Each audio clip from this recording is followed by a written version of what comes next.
In today's video, we will explore the Cathedral of Marseille. Marseille was one of the first places that early Christianity landed in the West.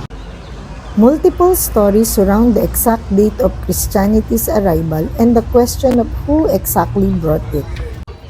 Some say it was Lazarus, the man Jesus raised from the dead, and Mary Magdalene, the first person to see Jesus after resurrection, whom both were banished from Palestine. According to tradition, after Jesus' death and resurrection, his disciples were persecuted in Palestine. Lazarus, Mary Magdalene, Martha, Salome, Jacobe, Sarah, the Egyptian servant girl, Maximine, and Sidonius, the blind man healed by Jesus, were placed in a boat without a sail and oar to drift in the Mediterranean Sea. However, guided by the hands of God, their boat landed in Les Saintes-Maries de la Mer in the south of France. Lazarus went to Marseille and became the city's first bishop.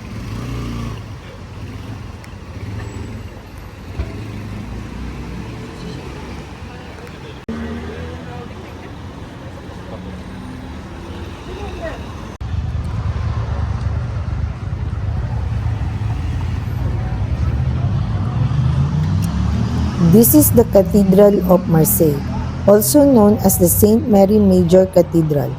This church can be equivalent in size to St. Peter's Basilica in Rome. It was built in Byzantine style. The foundation stones of this church were laid by Emperor Napoleon III in 1852. However, its foundations are superimposed or placed over an old church from the 4th century, making it the oldest church in France.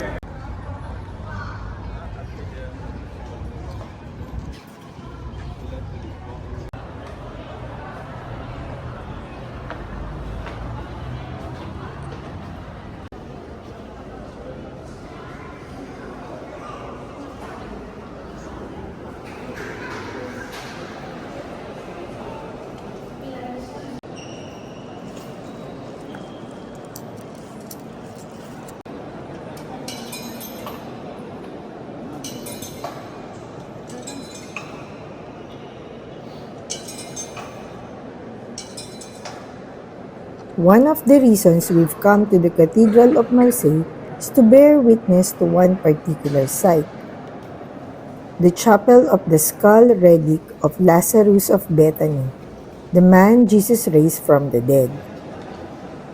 The chapel dedicated to St. Lazarus is at the back of the cathedral at the right side.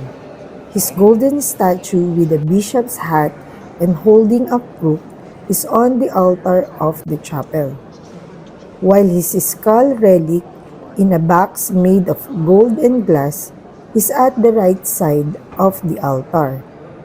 There are multiple stories of the whereabouts of St. Lazarus' tomb relic.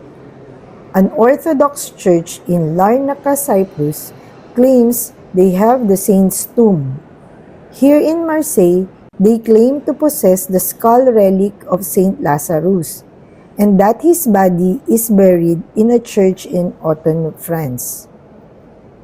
Whatever may be true, only God knows, and not everything that happened in Jesus' time and with his disciples is written in the Bible.